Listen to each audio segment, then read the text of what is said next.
എനിക്ക് ഈ മൂവി ഒരുപാട് ഇഷ്ടപ്പെടാനുള്ള കാരണം എന്ന് പറഞ്ഞു കഴിഞ്ഞാൽ ഇതിൻ്റെ പ്രധാനപ്പെട്ട തീമാണ്. അതായത് പുള്ളിയുടെ ഒരു മെസ്സേജ് എന്ന് പറഞ്ഞു കഴിഞ്ഞാൽ 4 കാലിൽ നടക്കുന്ന മൃഗത്തെക്കാട്ടിൽ മോശമാണ് ബുദ്ധിശൂന്യനായ മനുഷ്യൻ. അതാണ് പുള്ളി ഇതിലൂടെ പറയാൻ ശ്രമിക്കുന്നത്. അതായത് ബുദ്ധിശൂന്യനായ മനുഷ്യൻ എന്ന് പറഞ്ഞു കഴിഞ്ഞാൽ ഒരു മോബിൽ അകപ്പെടുന്ന മനുഷ്യൻ. ആ മോബിൻ്റെ മൈൻഡ് സെറ്റിലേക്ക് മാറുകയാണെന്നുണ്ടെങ്കിൽ അവൻ ബുദ്ധിശൂന്യൻ എന്ന് പറയും. അവൻ്റെ സ്വയം ബോധം അല്ലെങ്കിൽ സ്വയമായിട്ട് ചിന്തിക്കാനുള്ള ശേഷി നഷ്ടപ്പെട്ട് ഒരു മോബ് ആംഗ്രി ആയിട്ട് നടക്കുകയാണെങ്കിൽ അതിൻ്റെ പുറകെ പോകുന്നു, അല്ലെങ്കിൽ ഒരു മോബ് ചാടിക്കറി എന്തെങ്കിലും പോവുകയാണെന്നുണ്ടെങ്കിൽ അതിൻ്റെ പുറകെ നടക്കുന്നു. അങ്ങനെ ആയ ഒരു മനുഷ്യൻ ബുദ്ധിശൂന്യനാണ് എന്ന് പറഞ്ഞ രീതിയിലാണ് പുള്ളി ഈ മെസ്സേജ് കൺവേ ചെയ്യുന്നത്.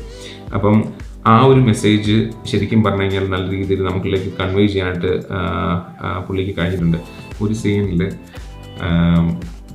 ആ മൃഗത്തിൻ്റെ ശബ്ദവും മനുഷ്യൻ്റെ ശബ്ദവും, അതായത് ശ്വാസം എടുക്കുന്നതിൻ്റെ ശബ്ദം കേൾപ്പിക്കുന്നുണ്ട്.